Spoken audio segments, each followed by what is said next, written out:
الحمدللہ رب العالمین والصلاة والسلام علی سیدنا محمد خاتم النبیین وعلی آلہ واصحابہ اجمعین۔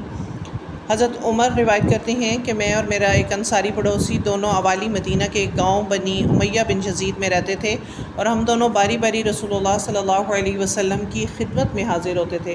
ایک دن وہ آتا، ایک دن میں آتا۔ جس دن میں آتا تو اس دن کی وحی کی اور رسول اللہ صلی اللہ علیہ وسلم کی مجلس کی دیگر باتوں کو اس کی اطلاع دیتا تھا، اور جب وہ آتا تو وہ بھی اسی طرح سے کرتا۔ تو ایک دن وہ میرا انصاری رفیق اپنی باری کے روز حاضر خدمت ہوا۔ جب واپس آیا تو میرا دروازہ بہت زور سے کھٹکھٹایا اور میرے بارے میں پوچھا کیا وہ یہاں ہے۔ میں گھبرا کر اس کے پاس آیا۔ وہ کہنے لگا کہ ایک بڑا معاملہ پیش آ گیا، یعنی رسول اللہ صلی اللہ علیہ وسلم نے اپنی ازواج کو طلاق دے دی۔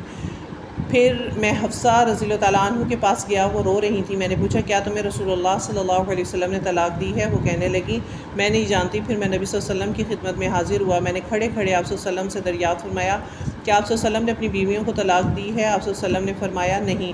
تب میں نے تعجب سے کہا اللہ اکبر، یعنی حصول علم کے لیے یہاں پہ بتایا گیا کہ باب التناوب فی العلم، کہ علم کے حصول کے لیے باری مقرر کرنا، کہ دو آدمی تھے تو ایک جاتا تھا دوسرا آ کے بتاتا تھا، اور اسی طرح سے کرنا چاہیے۔ اگر آپ کے پاس ٹائم کم ہو تو آپ بھی باری بنا لیں اور کسی ایسے ساتھی کا انتخاب کریں جو آپ کو دین کی مجلس کی باتیں جو ہے وہ آ کے بتائے۔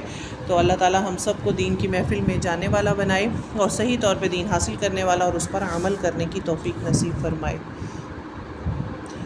سبحانک اللہم و بحمدک، نشہد ان لا الہ الا انت، نستغفرک۔